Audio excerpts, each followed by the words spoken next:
Welcome to another episode of Starmade. What you just saw there was the logic circuit operating on this Autominer I have just acquired. I can't take credit for actually inventing the thing. Someone else built it. I can't remember who, but you can find it as a blueprint on one of the forums. And it's quite an ingenious thing. Now I'm climbing out on some scaffolding here to try and get a glimpse of what it does. You see the beams coming down here. That's the front, and it's just, the notion is quite simple, right? Mining is boring, so why don't we create a machine that will do the mining for us? Simple. So the core of this miner here is a logic circuit that will do a couple of things. It will fire the miners, the mining beams, the salvage cannons continuously. It will fire a pull module continuously as well, or rather in a cycle, moving the miner forward at a quite slow pace.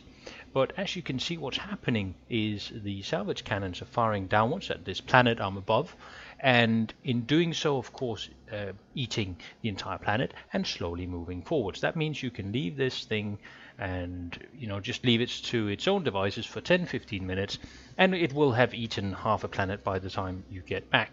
Now, the other thing it does is it has a stop module and a stop computer. Well, it actually has quite a few modules, enough that it can neutralize gravity, which is why it's not falling to the surface of this planet.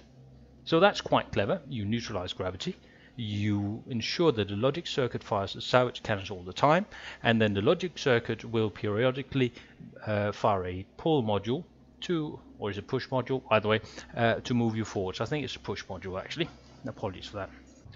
So let's take an outside view of what's going on with this mine. All right, it's yeah, it looks pretty beastly with the whole.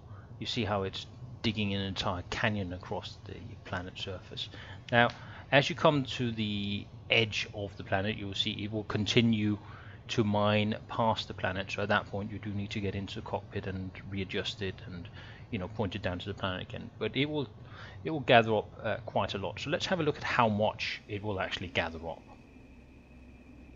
In about an hour I managed to gather more than 1 million minerals, so I think that's rather a lot. And you see there's a lot of crud coming in, the blue stuff I used to build my base. That's all good. I hope this was useful. Until next time, stay frosty.